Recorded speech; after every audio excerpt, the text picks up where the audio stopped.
Okay, we're live.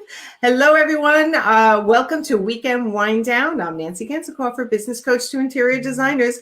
I'm so excited today for multiple reasons.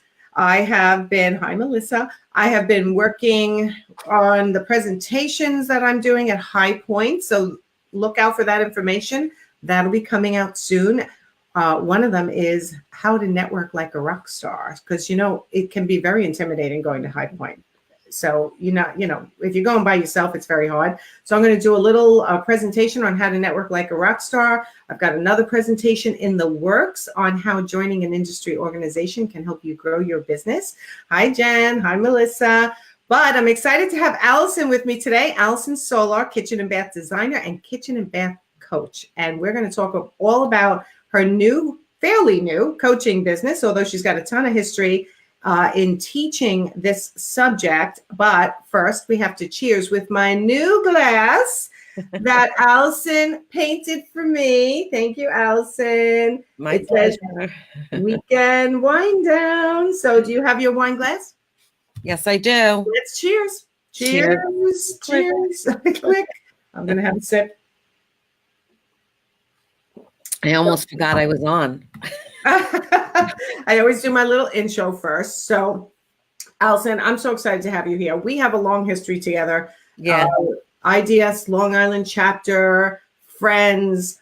I've coached with. I've had you as a coaching client, and now you're starting a coaching business, which is so exciting to me. So, tell everyone a little bit. Introduce yourself and a little bit about your history first.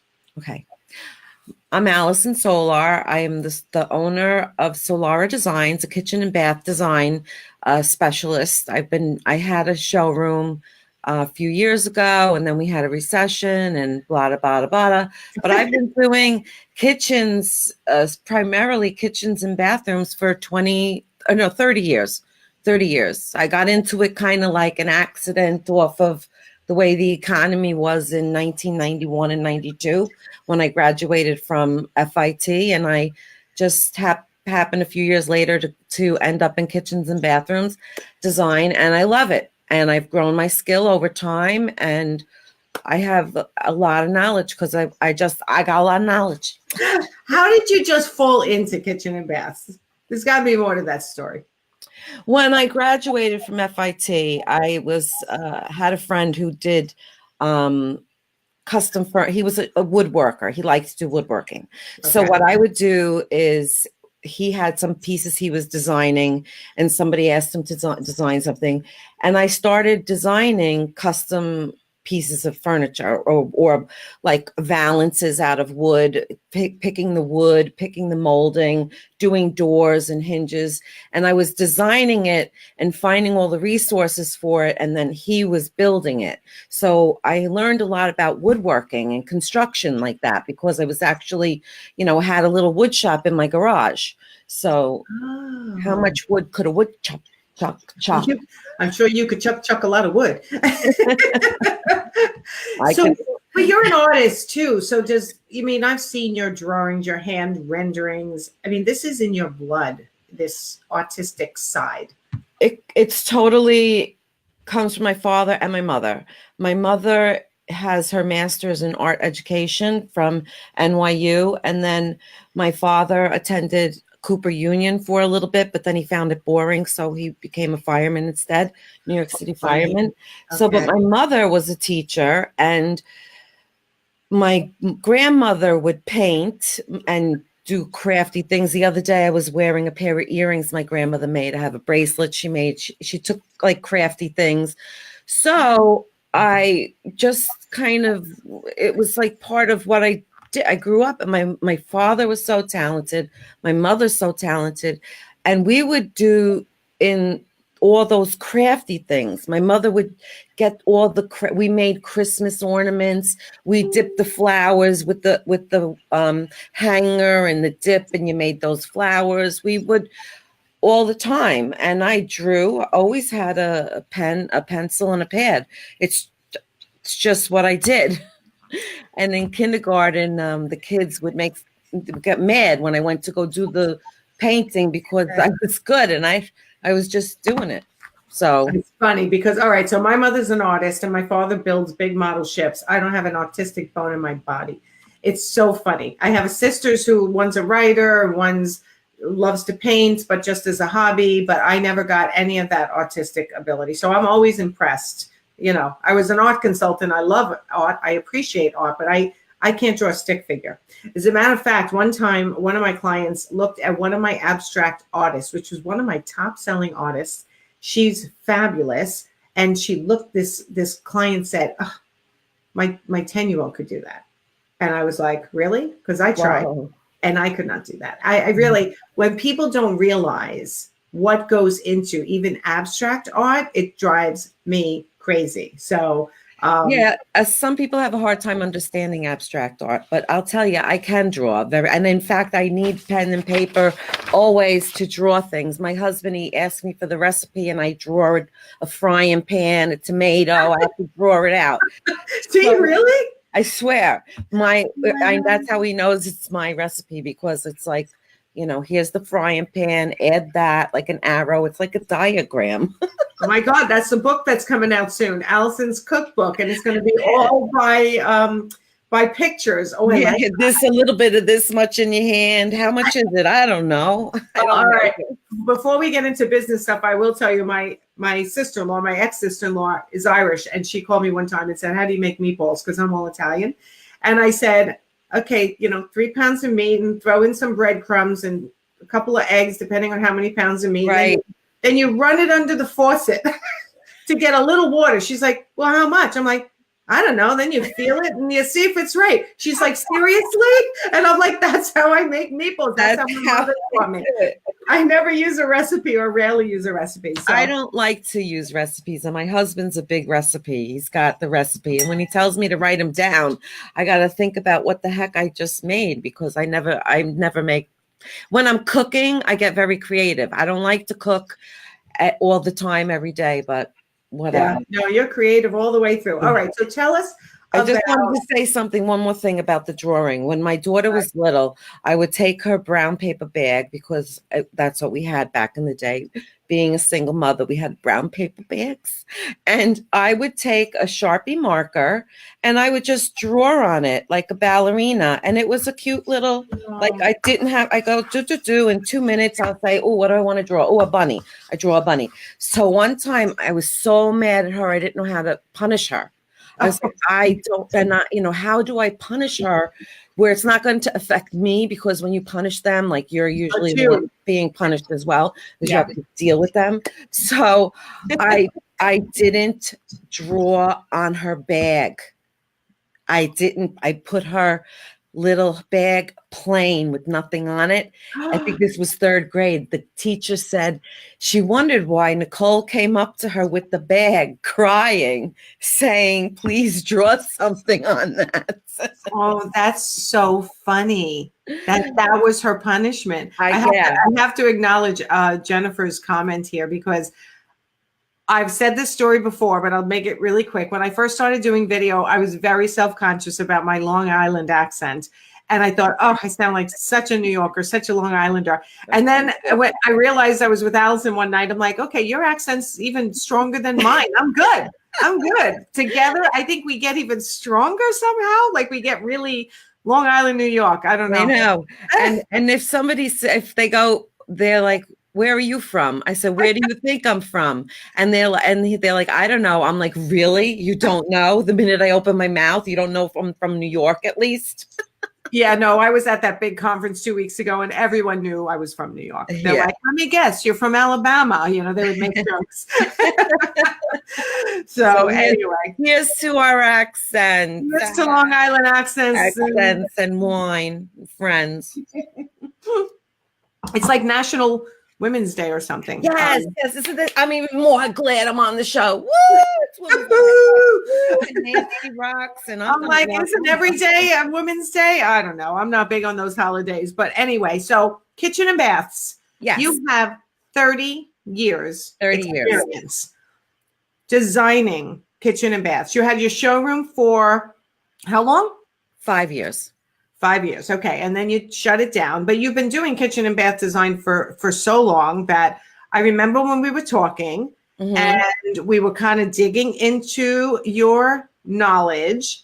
And I realized from coaching interior designers every day that often they need help with the actual design side. And I'm all business, so I don't do the design side. So we kind of started thinking about this. Okay, this is how it starts, Nancy. I got to tell everybody out there because You're leaning down like you're I'm taking laying down. I'm going to tell you like it is, ladies, men, whoever's watching. When I started to have you as a coach, I was like, yeah, I'm going to, yeah, let me try. I need help with my business because that's why my business failed was I was not a business person. I was a designer, but it was my dream to die. I was very sick at a time. And I said, I'm not going to die with regrets. No regrets. I'm not going to regret it. And if I don't have my own showroom, I am going to regret it. And I did it. And I had a beautiful showroom, but I didn't do the business side good. You know what I'm saying? You need the yin and the yang. You need this. And as designers, we struggle with the business because I don't think like that. I'm not thinking about subtraction and addition and unless it's in inches on a plan. and profits You and know, I making don't. money. I mean, so now I'm listening. It's like almost 2 years, a year and a half ago.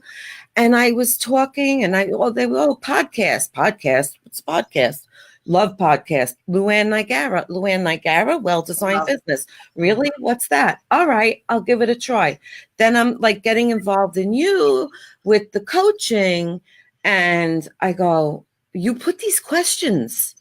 They're not easy questions. Oh, in my Facebook group? Yes, in the training group that we did. Oh, Like, right. what's your money story? Like my money story, extremely complicated, and how I feel like money. That it took me. I'm still working on the answer to that. I have to tell you, the money story coaching that I do is based on Anthony Robbins, that I had been listening to one of his somethings years ago. And I literally, and I probably told you this, but anyone new on the broadcast, I do this often with my clients when I see that they're resistant to charging what they're worth. And it was so impactful for me that I had to pull my car over and I started to cry. And I had a great upbringing. I had, my parents were great. They're married. They're not divorced. I was a lucky one. And we have a middle class family. However, when he was asking these questions, what did you learn about money when you were growing up? What did your parents teach you? What sentences are popping out? And that didn't make me pull over. I was like, oh, money doesn't grow on trees. People are starving in China. You got to finish everything on your plate, which is probably why I have a bit of an eating disorder now, but whatever. Victim of the 60s. Got to blame your parents for something, right? So yeah. So that was okay. And I was thinking, I couldn't buy my Jordache jeans, which is aging me, unless I had a job. I wanted designer shoes. We always had to. A huckapoo shirt. Oh my God. Yeah. And it was a little embarrassing at school at times. And my mother would sew all of our clothes. Oh gosh. And one funny story, which I didn't know till years later. I'm looking back at class photos. Mm-hmm. My kindergarten dress was the same as my first grade dress. It was the exact same dress. My mother just put me in red tights one year and red socks in the other. I was like, I must have not have been happy then, but I really don't remember. Anyway, the question that made me pull over was, what do you think of rich people? And I immediately came up with so many negatives, pompous, obnoxious, righteous, bossy, treat people like crap. And I'm like, moody, selfish. Right. And that's when I pulled over and I went, oh my God, like that's what's holding me back. This was many, many years ago. And I went, that's what's holding me back because I don't want to be one of those people. But then he went on to explain that whoever you are today amplifies when you have more money. If you're generous and charitable and giving, that's what's going to amplify when you do charge what you're worth. So I found that so powerful that's why I do that with my clients. Well, I didn't have to go to his whole seminar and listen to him for that whole time. I got that through working with you as a coach and your advice to me. And it just resonated. And then your other thing, what's your ideal client? And I've been in the business for a long time. I started my job at Home Depot. I walked in, I was so sick of selling shoes. I was working on commission at Lord and Taylor because I was getting alimony. So I didn't have to worry about, working full time, but I needed to work. And I had my daughter here in Long Island. I couldn't work far away. If I wanted to go into the city, I could have got a job 1, 2, 3, but I need to be near my daughter. So 2 years later, selling shoes, 30 pairs of freaking black shoes. The lady still doesn't want a pair of freaking black shoes. I want to pop her in the head with those black freaking shoes. And I said, I got to stop this before I whack a girl with the black freaking shoes. Not one pump. You can't find one pump. I love shoes. You know me. I love shoes. I couldn't believe, we worked on commission and it was a high commission. So you want to sell a shoe. Anyway, I said, I'm not selling shoes anymore. I can't do it. And so I was with my parents, never really with the two of them at the time together. Very rarely we go to Home Depot. Okay, we walk in the different door than I normally do. Like I'm going to Home Depot all the time. It was over in Jericho. So we walked in and a big sign said kitchen designer wanted. Oh. And I was like, Home Depot, I get a part-time job over here. What's the difference? Because I needed medical. I was coming off of the alimony, so I needed medical. I needed insurance for myself. I needed to hook myself up. My daughter was taken care of, but not me. Yes. We see the sign, kitchen designer wanted. I said, I could figure that out. If you could do it, I could do it. Why? I was doing woodworking in my garage. I knew a little bit. I'm a designer. And I remember, how do you learn it? So when I got the job, I only wanted it part-time, but then I fell in love with it. And what they do is, this is how you learn. You want to learn how to do a kitchen when you're working in one of the busiest stores in Long Island, New York. You sit down right there at the 2020 and you say, oh, hi, can I help you? You want to buy a kitchen? And you do it. Oh my God, really? And you do it. And you throw you in the middle of the ocean. That's it. And I remember one of the first kitchens I was doing, I was like trying to learn the 2020 computer program. And I'm sitting there and Artie Moskowitz, dear friend, designer extraordinaire, so cute. But he says, where's your filler in the corner? He says, where's your filler? And I said, what's a filler? And he said, oh, okay. And he showed me what a filler was. And he told me how to do it. And I learned and I designed and I got better and better and better. And they trained you back then. You went to this class. You went to NKBA Kitchen 101, bathroom design, universal design. So Home Depot really prepared you for solid footing back then. That was in the 90s when Bernie and Arthur, the original owner, founders of Home Depot, were they were running it. And their motto was, if you have an idea, then you share that with us, because we're going to, if it's a good idea, we're going to, we'll listen to you. Okay. Well, did you have a good idea? I had great ideas because I loved it. Wow. When I worked there, they gave me the counter. We used to do laminate countertops. That's what everybody did back then. Your middle class kitchen was a laminate countertop. Nobody was doing granite. Very few. A Home Depot customer was not doing. But we had to draw our own countertop. Nobody went to measure. So there's calculations and a way to figure it out. And then you had to fill out the form. And as I'm filling out the form, and I'm a very graphic visual person, I'm like, who made this form? This is like the stupidest form. I have all this writing in a little box to do my big countertop drawing on that. That is crazy. So I said, this is before the computer cut and paste. I said, give me this form. And I took my scissors and I cut it and I put it all together and I taped it and pasted it and faxed it off to corporate. Good for you. And I said, who's in charge?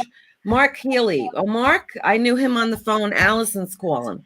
And I learned that if you don't have the answer for me, because you have a lot of problems, you got vendors you got to deal with, you got managers you got to deal with. And I learned that, listen, if you don't know it, I need an answer to this. And I don't need it tomorrow. I need it right now or within 10 minutes because I got to finish this now.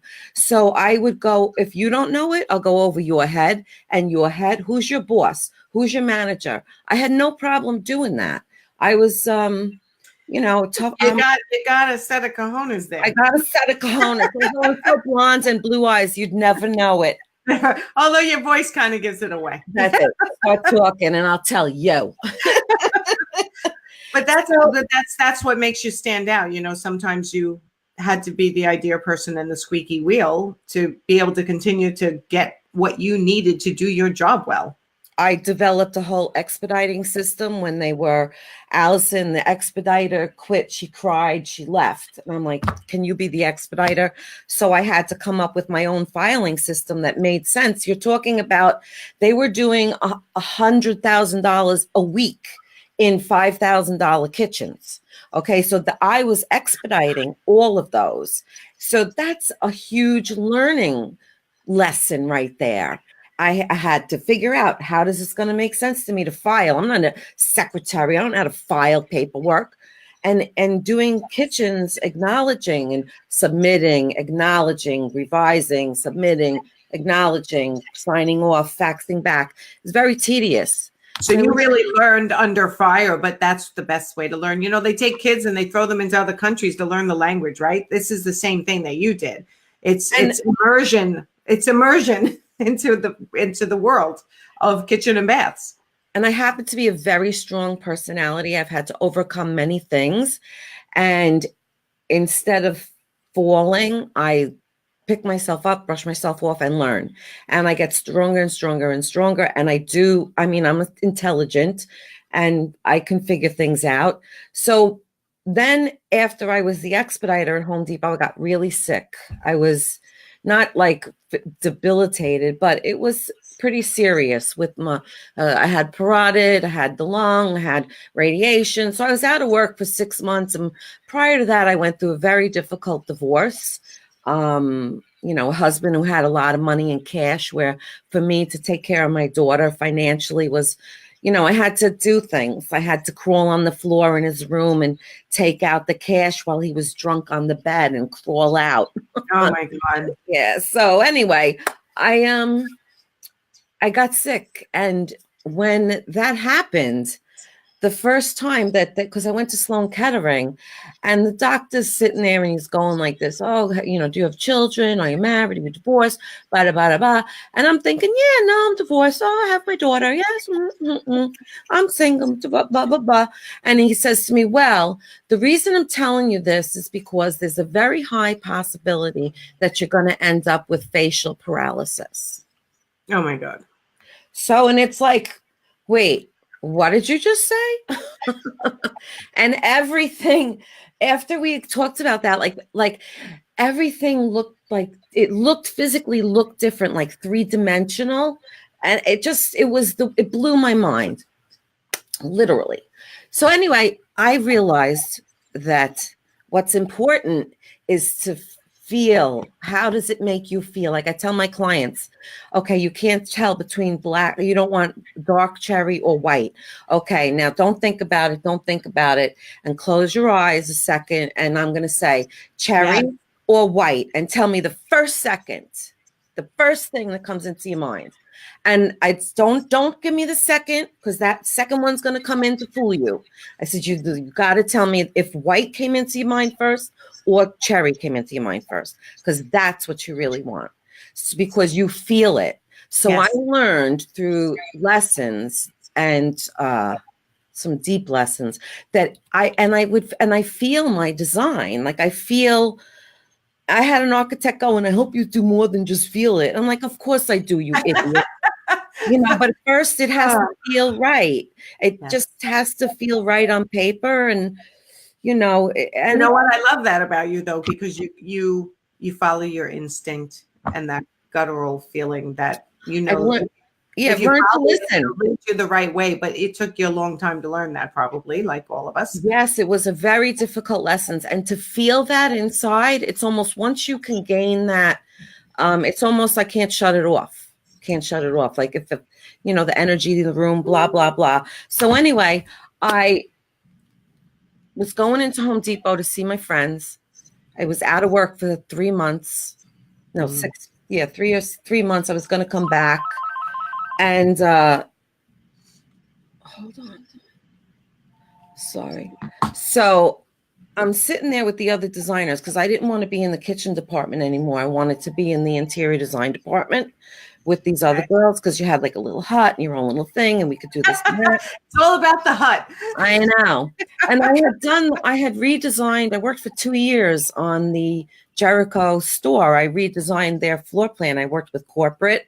I redid their blueprint. I worked with the electrical guys and the construction guys. And I stayed at Home Depot because I wanted to have that on my resume. But then I got sick, went out, sitting there with my friends, and the manager comes over. Of course, it's a new manager. And he says, I said, well, if I come back, I want to come back in the interior design department. And he goes, we'll see. We'll see how it goes. And I thought to myself, no, you're not going to see how it goes. I'm going to see how it goes, because it's not what you want for me. It's what I want for me. And I'm not sticking around here because I don't make enough money. And I did what I had to do. It's time for me to go. Wow. So in the interim, I had, what am I going to do to have a job? So as fate would have it, like it always does, I got a call from a friend, an old designer who worked at Home Depot. And she said, Alison, Kitchens by Design is looking for a project manager and a designer for Stonehill in Manhasset. And I went in there and I learned so much on that job, because I then took my skills from Home Depot I had the good kitchens at Home Depot, believe it or not.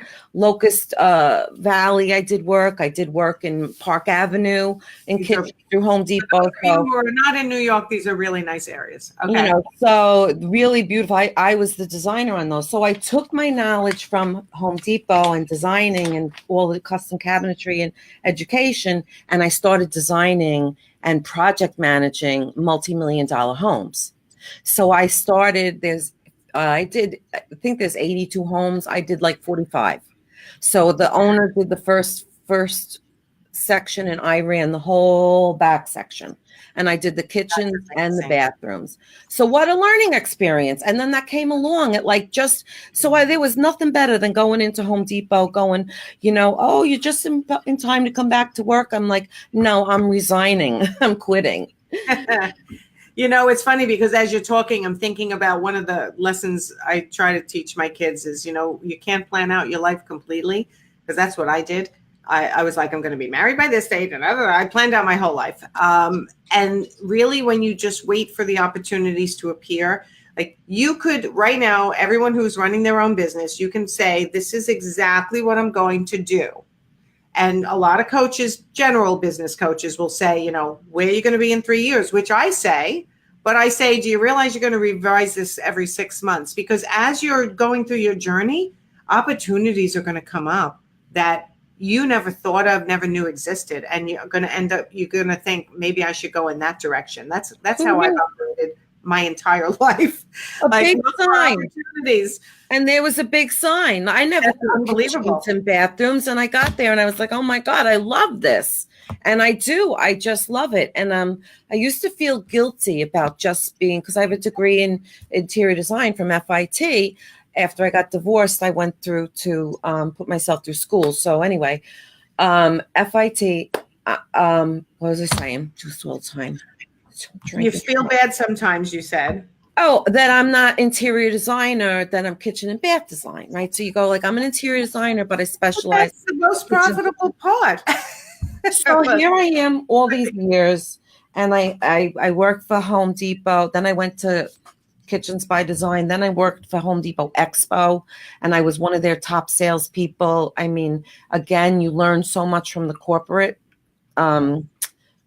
side and bookkeeping side and purchasing side.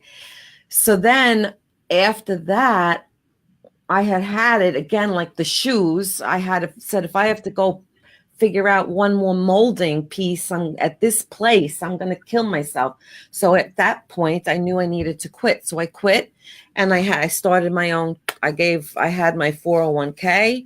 I did what I needed You to cashed do. out your 401k. I'm impressed. That's a I leap. did it. Right? No, I did. That was where my money was. Wow. And even when I wanted to do my own business, I refinanced my house and got my money that way. So anyway, Listen, sometimes you have to be a risk taker to get yourself up to the next level. So you cashed out your 401k or part of it, and you created your own kitchen and bath showroom. Solara Designs. And I was with somebody, and then I was at home, and then I was like, I really want my own storefront. And again, like how the fates that be, I'm driving down Hillside Avenue in Williston Park. Very rarely go that way.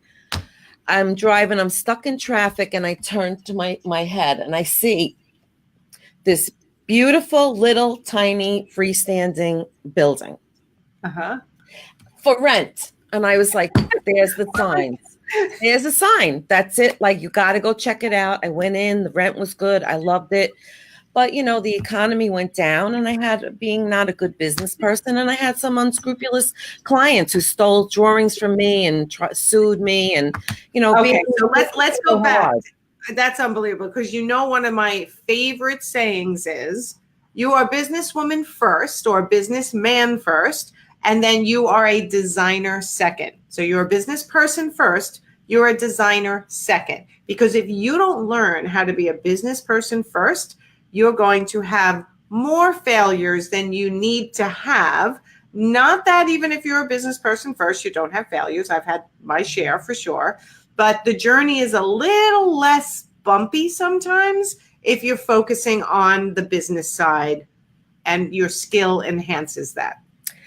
Having said that, when I knew I made business mistakes, and I had customers that took advantage of me, and then we had the recession, and there's a lot of design places that went out of business, and where I feel guilty, I've had, really prominent people tell me, Alison, don't feel guilty. This one went under. That one went under. I mean, it was a hard time I didn't have 35 years of experience. I was the newbie on the block. So who's going to go down? You. And just one thing, I opened up my store right across the street from one of the top big, huge Ken Kelly right here. I walk right across the street. Competition, you go right across the street. So then no such thing as competition. Distinguish yourself. Yes. Yes. So when you approached me to do the coaching, I knew I needed business help. I was in a funk. Yeah. After 27 years, we need help.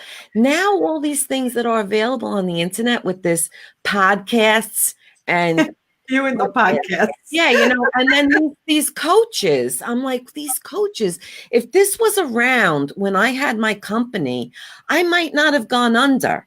I might have been able to figure this shit out. But I didn't have anybody. There was nothing like this. So now with the internet and this opportunity for virtual training and people who help you with your business, and what you're not good at, you can outsource easily. And advertising has become completely different. So in 30 years, I needed help. And then when I started to listen to you, and you were posing questions to me, what's your money story? Who's your ideal client? You got me really thinking. And I didn't have my showroom anymore.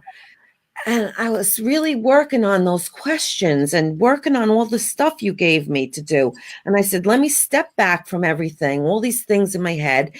And you know, here's that thing again. I coaching. What is this coaching? Everybody's doing coaching. What is this? I want to coach. I could coach. You want to know how to do kitchens and bathrooms? Hey, I'll tell you how to do it, You're the girl, you're the lady. And I'm also No, being a woman in the business, you tend to, there's sexism in the business. I'm a girl, the contractors, it's hard to earn their respect. Really is. They don't like to know that thermostatic valves and everything. And to me, knowledge is power. So after thinking of all the things and listening to all your shows, I love your shows, all the people that come on them. I'm so inspired by you and your guests. Oh, that would be me. That's now you. That's now you, honey. So I'll hit cheers to me. Cheers to me. Cheers to you. You're now a guest on my show. Didn't I have you on once before, though, but for a different reason? In the beginning. Yeah. And I talk about you. Wait, I got to digress for a minute. I talk about you on my new webinar because I talk a lot about Designer for a Day, and you had that great story when I taught you Designer for a Day. Yes. Like, I swear to God, it was 2 days later. You're like, I sold Designer for a Day. And I'm like, oh my God, I tell know me about it. And I think I tell it all wrong. So you should tell me again and tell everyone who's listening, because when I tell it, I think I tell it wrong. Well, I don't remember the details, Nancy. Somebody hired you to do the bathroom. This was what it was. Just do consultations.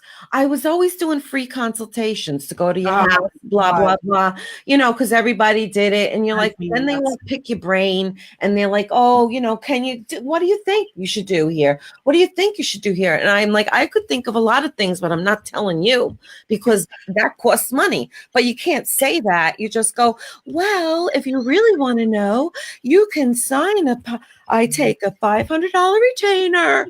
So that's what I had done for years. Oh, I hate that conversation. It literally gives me chills up my spine. Listen, people do not hire you for information. Your ideal client hires you for implementation. You can share. I can share everything under the kazoo. Everything that's in my head, I can share. In the end, when they really need to have more personalized one-on-one or my course and really focus in on it, like you, for a designer, you can tell everyone how you can pick colors, how you can design a kitchen and a bath. In the end, your ideal client are the ones who want you to do it for them. So I did the consulting. I was like, oh, all right. Nancy says, okay, this is my hourly fee. She says, okay, all right. So-and-so did that. What did that person do when they did the consultation? And I just looked and said, oh, this one does that. I could do that. So I took it, the information, and somebody called me and I said, oh yes, I have how much an hour, and I have a minimum of this much time, and I'd be loved. You get this, you get that, you get this, you get that. I could do a drawing. I'll give you a little plan. I'll give you a little sketch. I'll give you a list of where you should go. Okay, wait, I want to stop you here because this is so important what you're saying. You actually sold Designer for a Day. I remember you sold 4 hours. I've sold more than that. Well, you sold 4 hours, but then you called me and you said, oh my God, I got 8 hours because it took longer. She went right to the bank and gave you the money. But what you're saying right here, you'll get a drawing. You'll get this. You'll get that. Mm-hmm. You're stacking an offer, which is what I'm learning more and more about. You're not just saying, I'll come and spend the day with you and help you select things and make decisions. In addition, you're going to get drawings. You're going to get this. A list of places. You're going to get this. That's now an offer that no one else is doing. So as the designers who are listening right now, I want you to take note of this. It's kind of like on my webinar. If you buy my course, not only are you going to get my course, you're going to get this extra training and that extra training and this. I stack an offer, and that's what you did naturally. I didn't even teach you that. You did that naturally.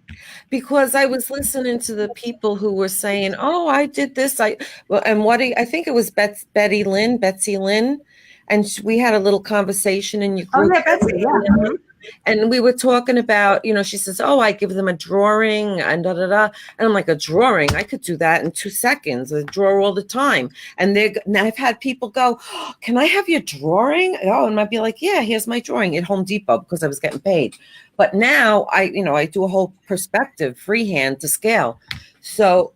And again, Betsy has this talent that and you might be able to do the same thing. Not everybody can do this, but she can walk through a house and sketch, because she's an artist also, sketch live. And so we formulated this carbon art. It's not carbon. Oh my God, I aged myself again. But whatever they call it now, where you're drawing on and it's going to the other side.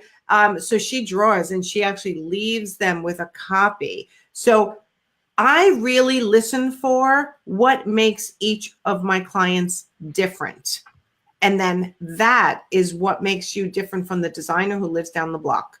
And it could be in your personal life. It could be in your business life. It could be your skill. It could be a hobby. It could be anything. And that's what I'm always really tuned in on. Like what made you different? So when I go in there, I don't even have the carbon thing. I take a picture with my phone because I couldn't find the carbon paper. I was like, that works, because it doesn't take me long to sketch it up. Maybe somebody wants to do it on a computer. They have all these drawing apps now. I have no idea. There's so much out there that you can do and figure out what you could do to offer them. Like I said, okay, then you want a resource for flooring. This is who I suggest for flooring. Blah, blah, blah, blah, blah, blah, blah, blah, blah. Don't forget to mention my name. Dot, dot, dot. You want this countertop? You got to go to my guy. You got to go to here, or you got to go there. Blah, blah, blah. Mention my name. Because I have the confidence, because I've been doing it so long. Yeah. And when you have that confidence, it translates to the customer. And the thing is, at the end of the day, you're salespeople. We have to sell what we do. So you can design all you want up the yin yang and be the best. But if you can't sell it, what good is it? So you have to hone in on sales. Like those courses where they tell you to think about the person and what they're saying. Like if they're a type A personality, you don't give them oval knobs. Why? Because they might not be 100% exact. And that type A is going to see that, where you as a type C would never notice that. You'd be like, oh, okay, whatever. But that personality. So I never thought of that. I used to go in with the art when I was an art consultant, which is a niche interior design business. I used to say, are you a symmetrical person? Like, do you have to have everything symmetrical? And some people go, oh yeah. And then I knew I had to do matching artwork.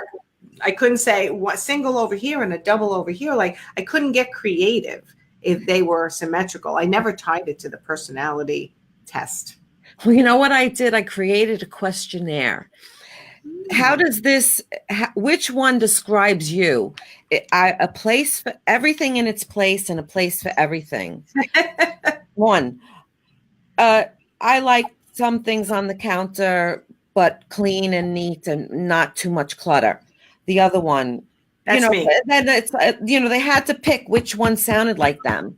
So you couldn't tell me your pet peeve. I would say if it said number 3 was like, I don't have time to keep it neat. I try the best I can. Circle which one is you. Okay, wait. I want to see with the people who are watching. Give us one question and give us A, B, or C, and let's see how everybody weighs in. What you just said. Do you like A? What? Right. A place for everything and everything in its place. All right. If you're one of those people, put A.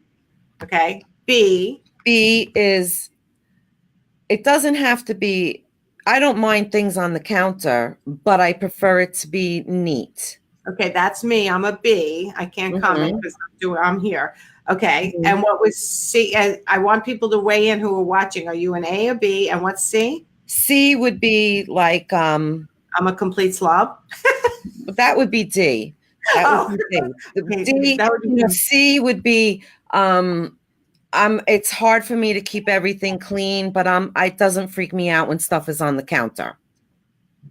that was C, but isn't that a lot like B? No, like B wants it neat, but they don't mind everything. So A would be like, I don't want to see a thing. I don't want anything on All my right, I counter. don't understand how Jen is an A. She's got 11 kids. I Right. don't know I how. don't want to see, I want nothing out. I want everything away. The other person is like, Really? no, I like a few things on the counter. I like my coffee pot to be out, but I like it to be neat and clean. I like a very organized kitchen. C would be like, I like it clean and organized, but I don't have time. And it doesn't freak me out if there's stuff on the counter. I'm Okay. okay if my sink is full of dishes, I can live with it. I can go to sleep. I'm not going to freak out because the sink is full of dishes. And D would be, I'm a slob. I never clean up from myself. It's disgusting. I'm a pig. But you don't really have that as a question. You can say if they're at the end of the question, that's as low as I'm going to let you go. I was going to say, I think you can see that when you're in the house too. Yes, exactly. If they're a D, you're like, oh. To me, I don't care if the dishes are in the sink. I really don't care. When it's clean, I love it. I love when it's clean. But I hate to freaking do it. And to clean, I'm filling the dishwasher, emptying the dishwasher, filling the dishwasher, emptying the dishwasher. My husband's not so good at emptying. I hate to fill and empty because I had sisters and we would do, it's your day to clean up and it's your day to empty with the dishwasher. So either you fill in the dishwasher or you're emptying the dishwasher that week. You're not doing two. I had the same thing. My parents we always had chores. We're two sisters, so we would exchange. I don't want to do this. I'll trade you the dusting for the vacuuming. Who's got the bathrooms this week? Who's got the dishes this week? Yeah, it was funny. It was funny. All right, so fast forward, because believe it or not, it's 5:16 already. I know. So you gave me these questions. I thought and thought and thought and thought and thought. I pondered, and I tried to feel it. And I was like, you crack me up. Coaching. I was teaching at New York Institute of Technology and I loved it. I went in and I just threw these PowerPoints together and I taught the classes. I got great feedback and I really enjoyed it. But they don't call me to teach all the time because it's an elective. So I can't. So what do I do? Coaching. Ideal client coaching, right? So I've got this going on. I said, you know what? I make it look so easy, don't I? You do. And that's why I pay attention to you because I'm like, if she can do it, I can do it. Alison stalks me, but a lot of people are lurkers and stalkers, but that's okay because I'll tell you straight to your face. I copied it. I looked at you. I followed it. Exactly. It's all right. You know what? It's a compliment. So I actually don't mind when I see that happening. I think that means that I'm connecting with people. So that's a good thing. That's what my design teacher said. He said it's if they are if they're critiquing or they're copying you because they like what you did. If they didn't like what you did, they wouldn't copy you. I am a really big believer in you teach everything you know to anyone who wants to learn it, because that's what allows you to rise up to the next level. Because you can have people replace you and you can keep going up. So I love the fact that you love to teach. I feel at this point in my career that it's full of knowledge and there's and I started listening to the podcast and they all said, oh, how difficult kitchen and bath design is. Oh, kitchen and bath. And I kept hearing it. And I said, there's something saying kitchen and bath. And I said, you know what? I'm going to finally own. I am a kitchen and bath design specialist because you had said, define yourself, niche it down. And niche it down. And I figured it out because, again, I was very good student, student. Second time around. Mm-hmm. Right? Thank you.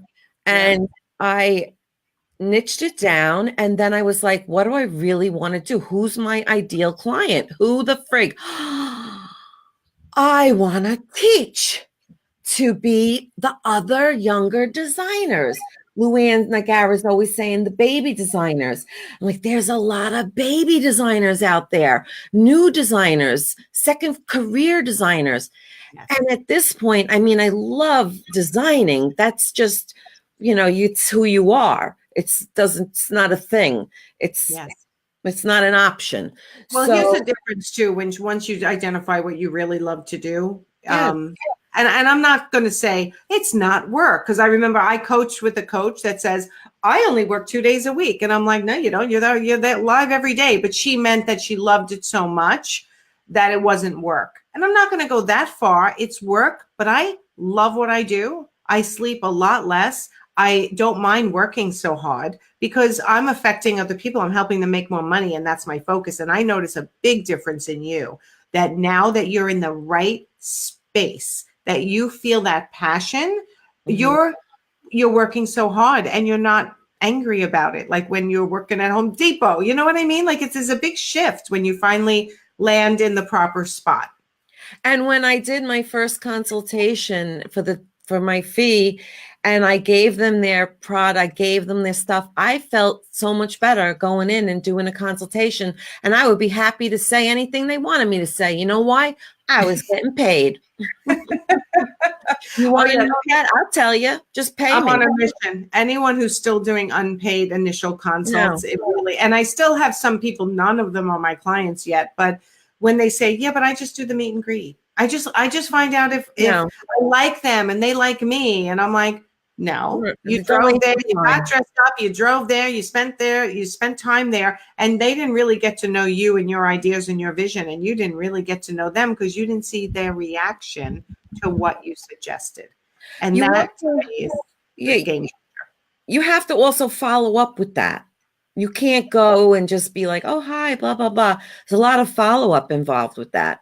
Where if you do the consulting, it's kind of like, great. And if you want me, you want me. And I did it. I did 2 bathrooms and a bedroom like that last year. It was great. I just went in, this is how much I cost and blah, blah, blah. It was fabulous. So when I did my teaching, I had my PowerPoints all put together, and you kept saying, just do it, Alison. Just do it. Do it. So I was like, you know what? Screw it. Just do it. So I was like, you know what? I tried to plan it. All right. I put it out there. I had 2 students, but they raved about it. And one of the students, Julia, she said, Alison, this is my workshop I just had. So wait, let me explain that for a second. Oh, Julia's here actually. Yay. Yeah. So you did when I first started coaching, I did a live Instagram training. I did a live Facebook training, I think. And I said to you, like, do it live because you learn so much in the beginning when you do things live. I don't care if one person shows up, you do it anyway. And you did it. And Julia was one of your people that were there. And look, she said, Alison, tell us more about your upcoming workshops. So you do live workshops. I do in-person live workshops. Eventually, I'll try and do it virtual and all that other stuff once it gets rocking and rolling. But what I realized was nobody else is doing kitchen and bath design teaching. There's nowhere to learn this. I went online and I said, where can I learn this? What if I am that baby designer? How do I find out? I got They don't teach this in design school. Excuse me, I'm rearranging myself with my dog on my lap. They don't teach it in design school? Not to the extent that it takes to be a kitchen and bath designer. You might have like a kitchen and you design this space and design the kitchen, but you're dealing with the finishes and you're kind of just, guesstimating the space, and they're not grading you on does that kitchen work? Does it pass the NJDA? They're just doing space planning. All right, I have one other question for you. So when designers are baby designers or experienced, but they just not confident in doing kitchen and bath, I see when I was an art consultant, often they would go to a kitchen and bath place and whoever was the designer there would help them. What does it change when they actually know by being trained by you, what does it change for them? Well, when you go into a store for cabinets and you've got thousands of brands and they say, oh, I carry Omega. Oh, I carry Dynasty. Oh, I carry Signature. Okay, what does that mean to the homeowner? It means nothing, right? Right. So then, well, to you as a designer, you should know what the difference is in construction because it's Okay. the construction of the cabinet. There's all different. People can relate to cars. You know, the little cheapy car that you drive off the lot and it's got bare minimums? That's your stock cabinet. It comes as it comes, there's no upgrades. Then as you go up, it gets better. The construction gets better. The options get better. The door styles, the finishes, the customization. Then it gets up to like the Mercedes is like the creme de la creme, and whatever you want, I can have it made custom wood carving for you if you wanted it. And you want that custom glass mosaic backsplash. I've done it. I've worked with the artisan doing my design in custom mosaic glass because I had the opportunity. The sky's the limit. So when you go into these stores, you're really at the mercy of who's selling it to you. Okay. Same thing with countertops, same things with plumbing. Plumbing store is not going to sell you a product they can't sell. They're not gonna try and talk you into something they can't carry. Like DXV is limited. So Joe Blow's plumbing store isn't going to tell you anything about the DXV because he can't get it. But if you go, I know what I want as far as product goes. I want DXV because that's in this price range and that's my client's budget. You go, okay, you can't get DXV, but so-and-so can get DXV. You are in control of where you want to go for the product. You're teaching actual quality of product in addition to kitchen design, things that you don't want to make a mistake on because it'll cause you problems in the future. Like soapstone, granite, marble, limestone, travertine. What is the difference? I'll tell you exactly what the difference is. And also they're rated on the hardness of the material, on the Mohs scale, MOS, a scale of 1 to 10, one being soapstone, the other one being diamond, as far as stones go. So but yet soapstone having a Mohs, which is a scratch resistance of soft, it's totally natural, antimicrobial. It's so compact that they use it in science rooms. That's what they use in science. So it can't carry bacteria. No bacteria. And it goes from high to low temperatures very easily, so that if you wanted to put your pot on your countertop, you don't have to freak out that as soon as it cools, it could crack, which you can get with your granite, quartzite, any other material. So there's all these technical things. So then if you want to know that, like the next course with Julia, she was blown away with what I was teaching, as was Peggy. And they were like, this should be a CEU class, Alison. And I thought, okay, CEU, I could do that. So I'm in the process of, I already registered to be a provider. I have my list of what I need. I have my PowerPoints, and I'm going to become a CEU provider because at this point in my career, I love designing, but my ideal client is very limited because I can't stand too many difficult problems. I've done it, been there, done that. I don't want to do that. But yet to design, I can't stop. So tell everyone, okay, you have a couple of things going on. And okay, and we're getting close to the end. So I want to make sure how do you find Alison Solara, kitchen and bath designer? One, tell everyone what your Facebook group is. My Facebook group is Kitchen and Bath Design Tips. I've got some industry people. I've got, almost 800 people in there. It's been going really strong. Other designers post in there. They post their work. Manufacturers want to see what the designers are doing. It's about, my gig is, there's a little fluff, but mostly technical stuff. I love it's going to grow in, again, when I first started, my group was a lot of fluff because I'm like trying to figure it out. What do people want? How, right? And you're in the beginning stages. And trust me, as it grows, you're going to figure out exactly what people want. But also tell them how they can reach out to you. They're in the middle of a kitchen project right now. They're a little lost. They're not sure they're doing the right thing. You can coach them virtually on that. Yes, right now. I've done, and even if they're local, I will go to them and help them on a project. And if they're virtual, though, you can still do it. Still do it. We do it like how we're doing it here or through Zoom or whatever. And so how do we get in touch with you? So AlisonSolar.com, and that's my coaching website. 1L. 1L. And solar, like the sun, very easy. So when we're done here, which is going to be now because it's 5:30, you're going to go back into comments and you're going to put your website there for everybody. Mm-hmm. And put your group, for your Facebook group. I'm going to be holding another class. I'm going to be putting it together. I'm finding another location or the same location, but within 2 months, I'm going to be doing another class because at the last seminar I went to, people were interested in doing the workshop. So I'm putting that together. All because of that. You did all it. Because of me.